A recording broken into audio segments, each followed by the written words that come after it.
How are you guys doing, folks? We are so super duper, as Barney would say, super duper excited to have you guys with us tonight. And you are in for a very special treat. Again, welcome to episode 37 of Boss Moves. So tonight we're talking about building strong school communities. Again, building strong school communities is what we are talking about tonight. And I am actually going to bring my guests right on up because we're diving into this thing. Welcome, welcome, welcome, Boss Hill, Boss Terrance Hill, that is. Welcome. Good evening. Good evening. How are you?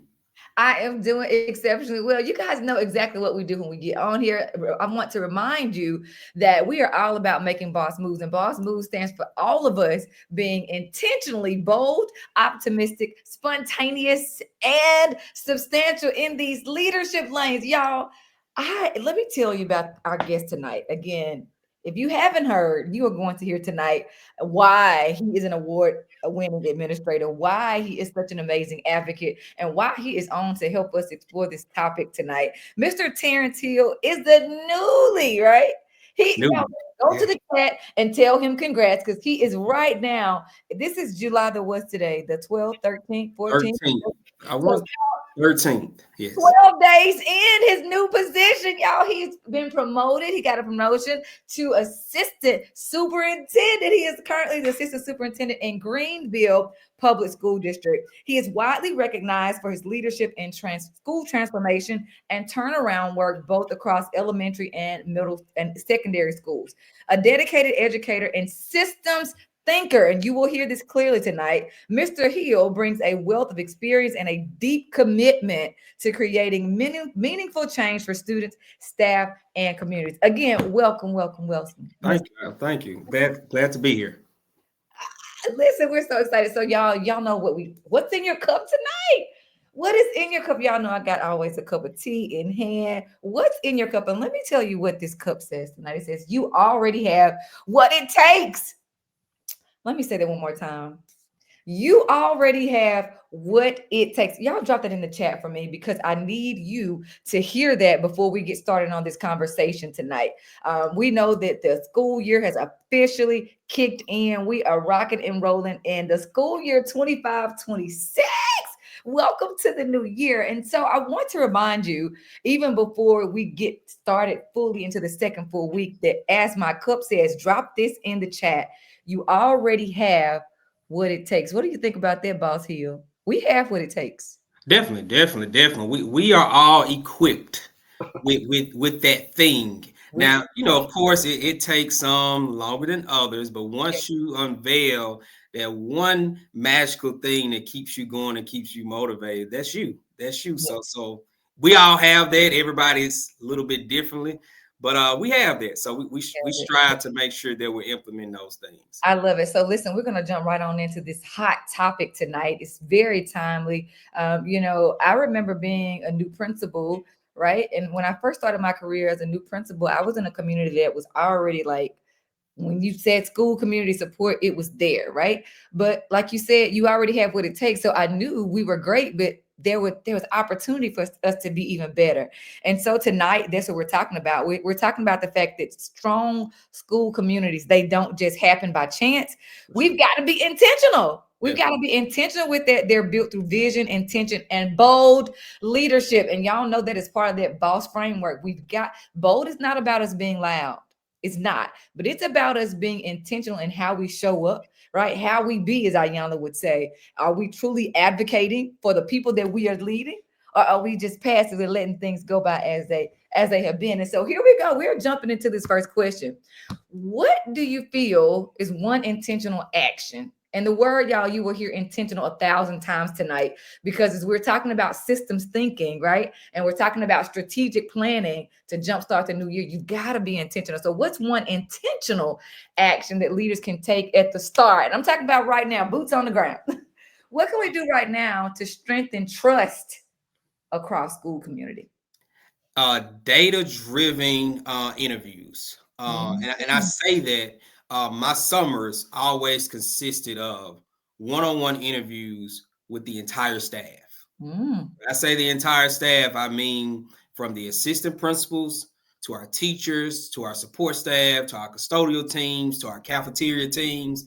It is dedicating 2 to 3 weeks during your summer to have one-on-one conversations with them. What's working, what's not working, what are the barriers keeping us from success. Absolutely. Once you gather that data and you kind of see the lens from what our in-house school community is saying, and then you go externally. And what I mean by externally, who are the school partners?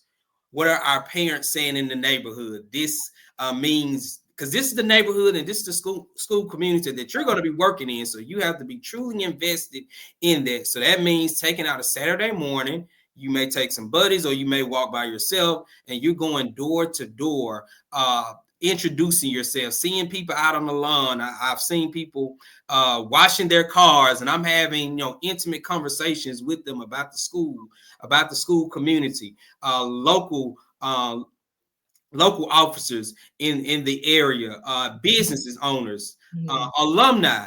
And then you want to dedicate time that you want to get with the students and the stakeholders within the school as well. What's working, what's not working, where do you see the school in the next 3 to 5 years, and using all of that data to have actionable steps going forward. But something that I feel that's very intentional that must be done is hearing from the other stakeholders internally and externally. You want to learn and listen before you can lead. Y'all drop this in the chat. He's dropping 1,000 gems, and I hope that you have your notes. Okay, I hope that you are taking notes. I hope you are taking it in mentally, spiritually as well, even, right? Because we know a great leader, it takes your whole being. Like did you hear how I said it takes your entire self, right, to really be successful in leadership in 2025. But one of the things that you just said is so critically important. You're talking about building trust. Y'all drop this in the chat. We know that change happens at the speed of trust, right? Change happens at the speed of trust. And so it's like, how are we making sure on the front end that we're doing all of those things? And absolutely, I absolutely love that strategy. It's one that I also utilize years after year after year. And it was very, very important to people need to know that you hear them. They need to know that you want to hear them, because I think what happens, and we're talking, even part of your resume, you're talking about school turnaround, right? School transformation. And we know that cycle of the school is bad, so the community bad mouths the school, right? Definitely. So then the kids come to school and they like, we ain't gotta do what y'all said because my mama said y'all garbage anyway, right? This is an exaggeration, but in essence, right? Yeah, for sure. But then it's this cycle that will now students come to school, they misbehave, staff are struggling, so now you're flipping staff, and so this cycle, right? And then it's just this never-ending cycle that can be broken, right? And you have done that, which is why you are on this show. This is why we're talking about that. But again, change happens at the speed of trust, and that's why we started right here with question 1, because if people don't trust you as a leader, #nothing is happening. What are your thoughts on that? If people don't trust you, nothing is happening. What's your thoughts? Definitely. Trust is the cornerstone towards getting, like you mentioned, getting that cycle going. So after I will have those one-on-ones and I will collect that data, I will bring stakeholders back to the table. Those various stakeholders. So now I have a certain group of teachers and staff. Now I have a certain group of students. Now I have a certain groups of the school community. And we're looking at this data together. And we come up with actionable steps that we can do to take on what's at hand before school starts. It may be something along the line of we don't have anyone greeting us at the door, or we don't have any direction at the door. That's a data source that we got from our people. And then we're going to make a data-driven decision. So when we start school, we want to have someone at the door. Of course, that wasn't everybody's issue, but you have to use that as a source and as a mouthpiece, because someone can easily say, yeah, he is listening to us, because you don't know what circle that person may be in. And they may be able to communicate the next positive change that's going on, because, hey, he listened, he came, he was very intimate with us. And I can see that it's welcoming and inviting that, of course, everything may not get done in a time frame that's that we want to happen, but we know that he's listening to us, or the community, school community is listening to us, and the thought of just being in a vein of listening, allowing our school community to be vulnerable, that's a step in the right direction. And even though the change may not immediately happen, we know that certain steps are going into the right direction, so we can slowly see that change. So it's a piece by piece formula. I love that. So this isn't a question that I have planned, but the conversation is just yielding itself there. Um, you're talking about being willing to listen. In Boss Moves, y'all, the book, Boss Moves, Strategies to Reduce Stress, right? And Cultivate a Thriving Culture. Every chapter ends with a mirror and grace question, right? Because if we're going to be our most impactful self as leaders, we've got to keep our mirror, like you've got to be reflective in practice. You've got to be reflective in practice, to be honest about how is uh, how are your practices as a leader influencing performance of your people, right? But you're talking about listening.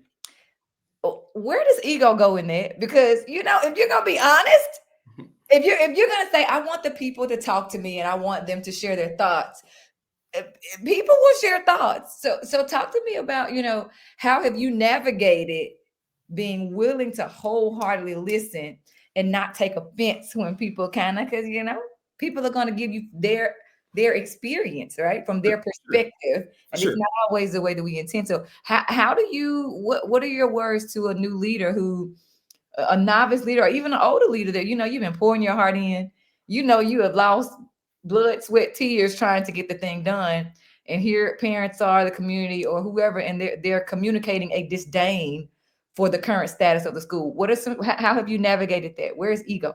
Yeah, so the only way you can grow is you have to be able to take feedback that is not so quote unquote so sweet to you.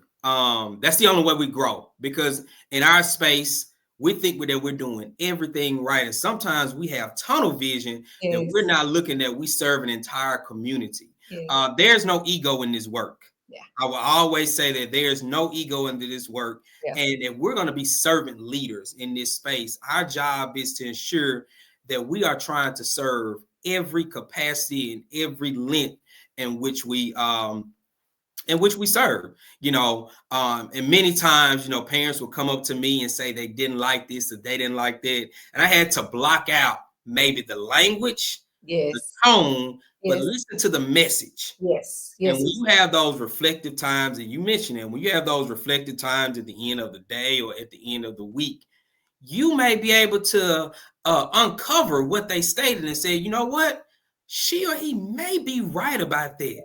You Yeah. know, I may have not liked their tone, which is the reason why I'm upset, or Yeah. I may have tried to ignore what they said. But as I really take a step back and really dive deep into it, I can say to myself, you know what?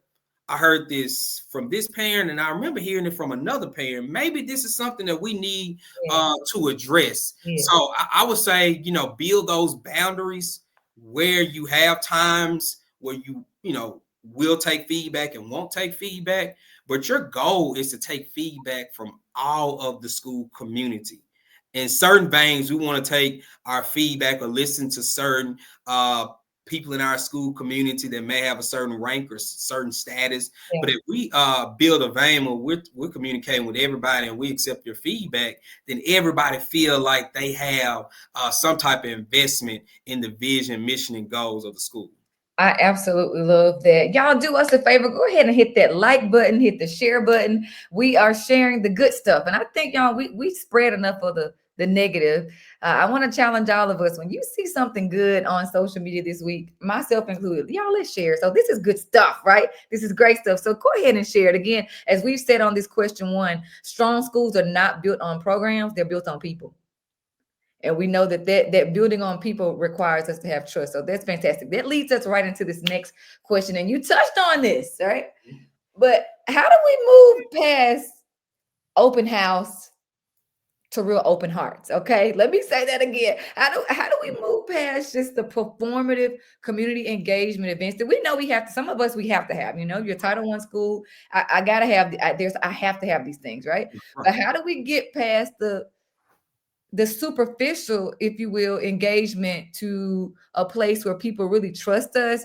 They're buying in, they believe. Not only do they believe, but they want to also help build. How have you done that? Because you've done that multiple places. For sure. Yeah. So I would say still data driven Yeah. decision making, and I feel when it comes to just community engagement, you have to have a certain feel for what the people need. For example, I was able to serve in secondary schools as well as elementary schools. So when we had our community engagement nights, the, guess what the first engagement night would be about? Take a guess. At the beginning of the year, Beginning of the year, outside of the Title One and all that stuff, what will be the first community engagement type thing?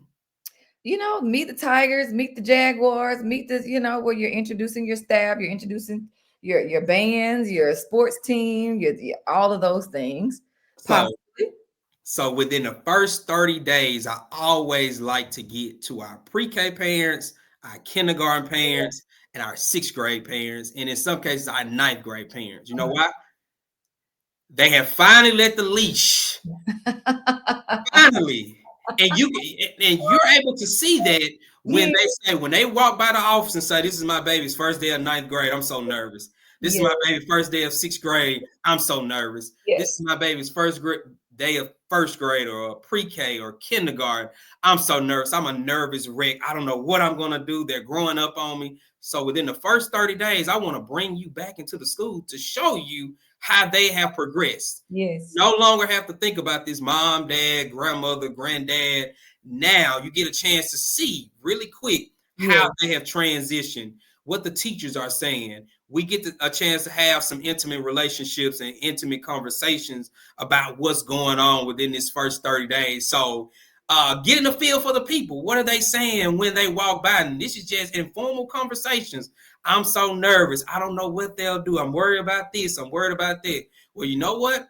The first 30 days, I want to bring you back in. yes. We can go collectively and we'll pick times and we'll pick days. You can come in and you can see that we don't have to wait until an incident happens. We don't have to wait until a smoke alarm goes off. We can do those things within the first 30 days, and you can feel a lot better when your child says, "Hey, the first 30 days wasn't bad. The first 30 days was good. I have friends. I'm doing this. I'm doing that. And I'm giving you an opportunity to ask any questions that you may want." And this opportunity that you can, of course, meet faculty staff that you hadn't talked to since the beginning of the school year. So being very intentional on the needs, and sometimes the needs is not just paper and pencil or a poll. It's I'm having a feeling, I'm listening for conversations, and you already know what it's about when you transition into a new space. You want to make sure that you're letting those parents know, those community people know that, hey, we've been there. I've been there. So you don't necessarily have to say it, but I want to make sure I present you with these opportunities. I love that. I love that. Across the state now and even nationwide now, a lot of schools start their transition grades that you mentioned a day before, right? So, like, my baby's transitioning this year. Oh my goodness, right? And I'm a middle school girl. Like, I got, but my baby is transitioning from upper elementary, right? Their structure is 5, 6, and then 7, 8 to middle school, and those junior highs. But this structure is, some schools still have that, but they come in a day before. So they literally get a whole full day in the school. Parents are able to come in the morning, right? And then they get a whole full day on that campus alone, right? Helping to navigate Right, things right, right, before right. the upperclassmen are there. So, as you mentioned, there are so many opportunities that we have, Mm-hmm. right? To help relieve that stress. And that is truly how real partnership and real belonging happens, is when people know that, oh, you feel me. I feel You you. understand There we my go. stress. Not Yeah. only do you feel me, but you're trying to help solve the issue. So we greatly, greatly agree with that so very much. Here we go. Let's keep the party rolling. We're gonna keep it rolling. Um, what role does staff culture? And I'm gonna sit back because staff culture. Culture is my baby, right? Uh, let's hear. What are your thoughts on what role does the staff culture play in building a strong school community? And how can leaders, again, here's the word, intentionally cultivate it? One more time. What role does staff culture play in building strong school communities? And how can we make that happen? Y'all, hey, y'all, great evening. We are so glad to have you guys. Make sure you like the video, share it. Remember, we want to share all the good stuff. And this is definitely great stuff, not just for school leaders, but community members, leaders as well, families, all of us, because y'all, it takes a village. It really, truly does. So come Yeah, on with it. for Talk sure. about this staff culture, sir. Yeah, so of course it goes back to your vision and mission in your school or your organization. I would always add when it comes to our mission has to have community in it, right? It has to be buy-in from the entire school community. And these are the steps that we want to take in order to make sure all students are successful. So one of the things that I always want to make sure that's prevalent is we're preparing our staff through professional development, Mhm, professional learning, and mhm, also the school community is a true investment. mhm. You are a walking billboard of where you work. Yes. Any school that I've been a part of, that's it. I'm the walking billboard. Facts. So That's how facts. I talk, how I dress, I would go to meetings. I was at Powell Middle School this past year, and I would go to meetings, and every meeting I had on blue and gold. Blue shirt, gold tie, gold shirt, blue tie, blue and gold blazer. Every everything that's going on in the school community, I'm speaking on that. I actually got this from the No Limit Chronicles, Master P, who I just love his marketing Come on expertise. with it. Come on with And he was stating that when he moved out to California, from New Orleans to California, and he started his own record company, No Limit Records, no one knew who he was. So he said the first thing he did, he had all these T-shirts that he was just trying to give out, and no one wanted a T-shirt. So he found uh, some homeless people, so he gave his T-shirt to a homeless guy, and of course, a random person was walking by and saw the T-shirt and didn't think anything of it. And then he passed it. He gave another T-shirt to another homeless guy, and then that same person said, "Okay, it's rare that two people have this same No Limit shirt." And then they went across town and it. saw the shirt again. Uh-huh. So it's instantly people are saying, "No Limit, what is this? Who is this?" So your brand, and so you're building in professional development and professional learning, that everything that we do within this school community has a hold on what we do Yeah, outside the yeah, school community, yes, yes. even the social media platforms, because we have to write our own narrative. Absolutely. Write your own narrative. If you don't do it, someone else will. So the great things that are going on, the community events that are going on, you want to make sure that you're sharing it. You want to share all the great things that are going on in your classroom, in your building. Every student that gets anything, you want to share that. You want to have a culture of everything that's positive, we're applauding it. No matter if he went from counting, he just knew his A's and B's day one. Now he knows his A through D. Like, we're shouting that out. It's a Yes, culture of progression. So yes. you want to I make like sure. that. I like that. Y'all put in the chat. It's a culture of progression. I love that. Yes. So you want to make sure that through professional learning, and the professional learning just comes from a business design of just investing, right? So what you're pouring in, we want to make sure that you see those dividends coming out, Mm, right? So how do you intentionally cultivate? It's a great day every day. it's a You're great walking in, and you're being that walking billboard that everyone needs to see. No matter what's going on, you want to be the anchor to lead that charge. You want to make sure that your people that's in the background, that they're leading in times. You want to make sure that every opportunity you have the chance to put one of your teachers, one of your staff members, one of your support staff, one of your children on the forefront. Like I said, no ego in this work. You get an email say, "Hey, if you know any seventh graders that are interested in this," yes, we got one. So every time you turn around, we have a representative here, right? We have yeah. some representation here. This student may have had 5 discipline referrals last week. For this week, we have to celebrate it. High five. Hey, we're progressing. We're progressing and progressing to the next stage. So building a culture of professional development that we're celebrating every win, and also building a culture of professional learning through a growth mindset. I absolutely love it. You've talked on so many things, but I want to make sure that the people are hearing you clearly. You've said data, data, data driving, and y'all, he's just not talking about quantitative. He hadn't said map data not one time. He has not said end of the year benchmark data. We've got to learn to look at all information as data. We've got to do that, and we've got to learn to use it, right? To forge ahead the mission of making sure that our schools are the absolute best that they possibly can be. I absolutely love it. It is no secret that a healthy staff culture is the cornerstone of a thriving school community. Let me say that one more time. Preach, preach, preach. It's no secret if the staff culture is sick, the community is sneezing. Okay.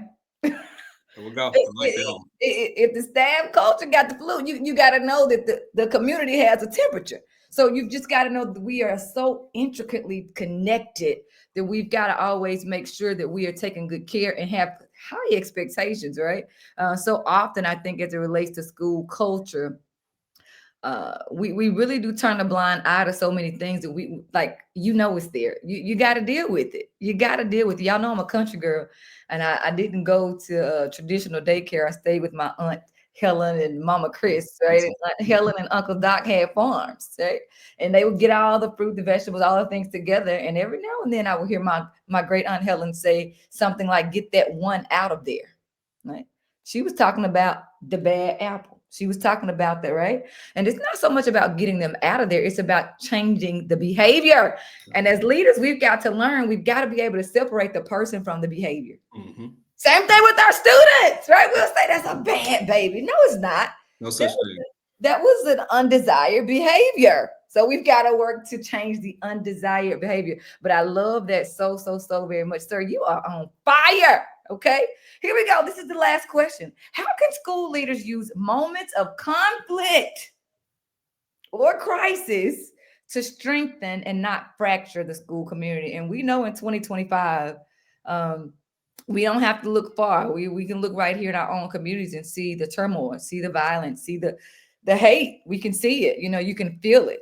And we know whatever's happening in the community, it shows up at your school. It shows up in the doorstep. It shows up in the cafeteria, right? So how can a school leader, again, we want to set ourselves up for success this year. I cannot say it enough. If we can predict it, we can't prevent it from happening, but we can plan for it. And I assure you that some conflict or some crisis is coming your way. So tell the people, Boss Hill, how can we use those moments to strengthen and not fracture our school communities? Number one, and I got this information from a mentor who's in Long Beach, California, and I took this, and he said the key to this is vulnerability. Many times as leaders, we feel like we have it all situated and we have the answers to everything, but showing a level of vulnerability shows the people that you're serving that, hey, we all feel the same way. Now we can finally let our guard down and address the issue. So showing a level of vulnerability is one. And then, of course, a level of transparency. Yes. I've always stated that if anything goes on, I want you to hear from me first. It's going to hit social media, it's going to hit emails, but I want to hear from me first, as always. And once I state that I'm feeling a certain way here, we have to shift here, my mindset is here, then I want to bring everyone, the stakeholders in, because I think it's strength in numbers. And the answer is in the room somewhere. It is. So collectively, let's be transparent. Let's address the issue that we see. Let's be transparent in what we see. And then let's walk away with the solution here to ensure that this doesn't happen again. So, and the follow-up, because many times we have these great meetings and we discuss these things, and then there's never any follow-up. Yeah. Have that follow-up time to say, hey, we saw this several times last month. Okay, we expressed our vulnerability. We were transparent. We were true to the issue, what the issues are. We allowed everyone to speak about it, and we walked away with a solution. All right, you all, in 30 days, let's come back. Let's come back and see, did our solution lead us in the left direction or in the right direction? Yes. If it led us in the left direction, let's get back to the drawing board. What happened? What didn't happen?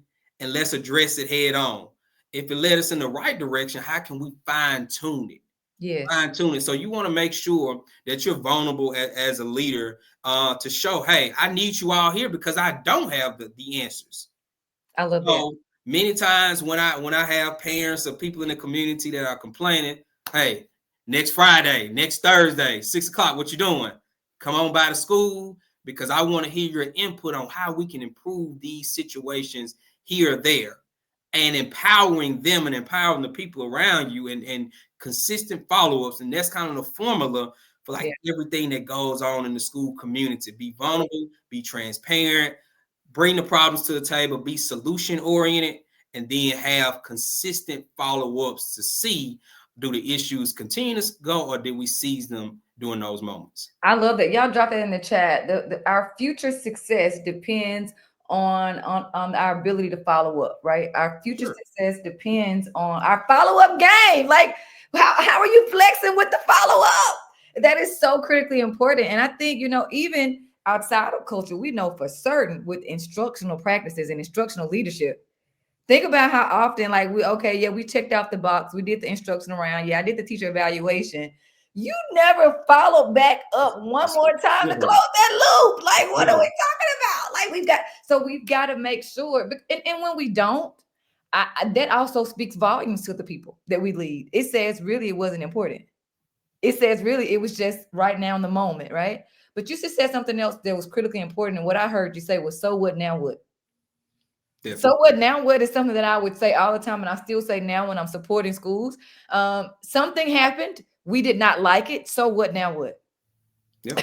So what, now what? What are we going to do now? And the same is true when something happens and we love it, right? Because I don't think that we always take advantage of our wins. Right. Right. We were winning. So what, now what? What do we do with that win? How do we forge ahead with that? So I think that, again, so many gems have been dropped tonight. I got a question, and we're going to drop it in there. So this principle says, when doing that, how do you navigate through building cancer? I think at that moment you were talking about just really being transparent. So how do you handle that? Because that is a true thing, right? Mm-hmm. When you are...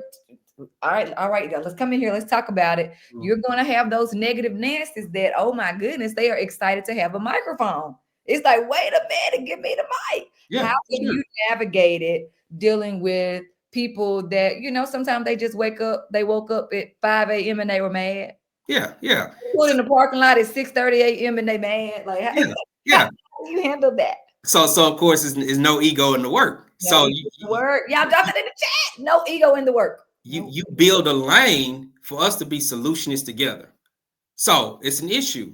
Hey, let's sit together, or you can come back and you can follow up and say, this is one or two things that can better help serve this issue. So I put the emphasis back on them to come up with a solution. Hey, and that's a norm that you establish in your school culture. For every problem, bring one solution. I love it. I love it. It's easy to bring the problems to the table, but whatever you do, have a solution to come to that we can bring to the table, and we can look at that wholeheartedly. And then if it's a staff member or somebody that's close knit to the community, empower them to say, hey, if that's an issue, then let's build a team around addressing this issue. And I'm supporting you 1,000%. And let's meet up the second Thursday of every month to talk about it. I love it. And I'll bring my 2 cents to the table. And then, of course, you bring your 2 cents to the table. So I'm bringing and I'm empowering you to say, hey, when you're working with children, you invest everything that you have, because this is our future. Yeah. This is our future. This is what we're bringing on into our communities to help and serve us for years and generations down the line. I need you to not have an ego doing this. And I need you to be solution oriented, because this is not about me and you, is what we're building for our children. I love it so much, sir. You have been so amazing. It has been absolutely spectacular. We know, and listen to me carefully. Y'all, we run away, and Dr. Fred Smith said this a couple of lives ago. We were talking through, how we can't let our zip codes dictate our destinies. We just cannot do that. But one of the things that he was talking about in his line of work is that people run away from conversations they should be having. They should be running to. Let me say that again. What he said was people run away, talking about this conflict, people run away from conversations they should be running to. And so I want to remind you that conflict does not have to divide us. For It sure. absolutely it does not. Matter of fact, it can light a fire under us that can forge stronger bonds, is what it actually can. And what it should do, right? If we are intentional with what's happening. What's your parting words and your words of encouragement to these amazing people who have joined us? Oh, look at one of my old babies. Look at them, y'all. They know how to make the old lady cry. They know how to do that. Hey, my baby. Right? That's a beautiful thing to do this work and have your old babies grow up to be adults that find you and remind you of the impact. Hey, I'm so very proud of you, Mr. Moore. Mr. Moore. But give the folks my because there are a lot of educational leaders that are on here, and there are a lot that are going to come back to listen to this. What are your parting words of encouragement to everybody that's going to hear this tonight? 2% better. That's my philosophy. I read a book by Myron Rowe called The 2% Way, and he was a defensive back, a cornerback, and his coach in college always said that you get 2% better today. I love that. And with that, it's not 2% better in tangible things. Did you help 2% more people today? You Mm, helped 4 people yesterday. Did you help 5 that today? mm, If you mm. helped 10 people yesterday, so who did you help? And did you increase that by 2% the next day? In the work that we do, we can get bombarded with emails and test scores and different demands. Yes. How many students did you help today? How many students did you? How many Are parents did people you help? better off because you passed their way? That is a guiding question for me every morning when I wake up. Like literally, my prayer is, God, help me to help somebody along their way.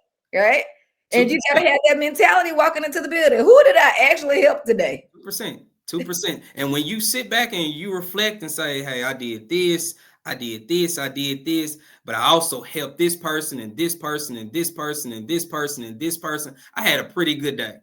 I had a pretty good day. And that makes you feel a lot better. So 2% every day of helping someone be their best self. Y'all drop that in the chat. Just 2%. Like just that, just 2%. That's all I want you to put, right? I want everybody to walk away with that today. If we would all just work on, and I think, as leaders, we feel the pressure to perform. We feel the pressure to help others perform. And sometimes that pressure that we add to ourselves, it can be debilitating. Like it can be to the point that you get into that, fight, flight, freeze upon, like we become frozen. Like you can't analysis paralysis, you can't make a decision, you just going in circles, right? Because of the pressure. So I think 2%, we can do 2%, y'all. Yeah, And remember this too, we can do hard things because talking about building strong school cultures, I'm not a liar and neither is Boss Hill. It's not easy. So no, we would be lying if we came on here and we said, oh, we can. No, we made it look easy. But y'all, I got some great extra hair, and I'm sure he got a little bit coming too. yeah, it's coming. It's coming. But it's so worth it. It's worth it. We are all on a journey. We all have a very unique reason for being on this earth, and so it's critically important for those of us that purpose is education. It's a high calling, and we've got to make sure that we are intentional about that. Y'all know how we leave out of here. This is class, and at the end of any good lesson, what does any good teacher do? Right, formative assessment. Come on with it. Drop it in the chat. What's your one takeaway from tonight? And I want to send a kudos, a shout out to Erica Jones, y'all. She is our national teacher education. I'm saying it backwards, y'all. Forgive me, Erica. Drop it in the chat. She's the president of NEA. Okay, there we go, National Education Association. And so we're so excited to have her. She is a boss educator, right? And I'm going to reference some of their work that they've done. Schools with strong community engagement see up to 90% higher retention, right? Let me say that again. Schools with strong community engagement see up to 90% higher teacher retention and 70% fewer behavior referrals. Let me say that one more time. And this is some of their work that they've done in their organization. Again, kudos to Erica Jones. We salute you, y'all. She's a Mississippi girl doing amazing things, not only just here nationally, y'all, she's been internationally advocating for all of us that are in education. Let me say that one more time. This is some of their research. Schools with strong community engagement see up to 90% higher teacher retention and 70% fewer behavior referrals. And anybody that's in education know hashtag we need both of those. Hashtag both of them. We need them right now. So y'all go ahead and make sure you drop that in the chat. While they're dropping their ending notes, their one takeaway from night. How can we find you? How can we follow you? Because you have such a wealth of knowledge. So you're such a young man, but you're so full of wisdom. And so we want some of it. How do we find you and follow you so that we're continuing to learn from you? Well, Facebook, Terrance Hill, Facebook. Instagram. I think it's thill.21. It's okay, y'all. We'll find it and drop it in the Yeah, chat. we'll drop it in. Wrong place. But I try to make sure it's Facebook, Instagram, TikTok, what's the other one? Twitter, X, all of those things. I try to make sure that I drop as many nuggets as possible. And I don't do it for anyone else. I really do it for me. And I said, okay, if I'm feeling like this, I want to share it so someone else can feel the same way. I love it. I love it. And y'all, thank y'all so very much for your amazing engagement tonight. I want to challenge you to show up the absolute best version of yourself. That lead with love, y'all know, lead with love is one of my signature keynotes. Leading with love is one of my signature professional development sessions. It's also even a coaching program that I have for leaders and for teachers, right? Because we know the work that we are doing now is requiring a little more. And it's required. And y'all know I'm a cook. My food is so good because I cook it with all the love that I have, right? And leadership is just that way. The more we actively, intentionally infuse love into what we're doing, we know that we get greater results, we get greater buy in. People trust you. And when people trust you, remember, change happens at the speed of trust. If people trust you, hashtag, we can go somewhere real fast, right? So, again, thank you guys for being with us tonight. Do me a favor.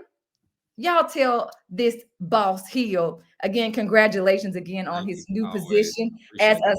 assistant superintendent, right, of Greenville Public Schools. Thank you so very much, Thank Mr. you. Hill. Always. I It has appreciate it. been my absolute pleasure to have you on. You've helped all of us, including myself, right? Thank you so very much. Y'all drop it in the chat. What are we gonna do this week? We are going to make boss moves. This week, y'all gonna make some boss moves. Remember, boss stands for being bold, optimistic, spontaneous, and substantial. Y'all go be boss.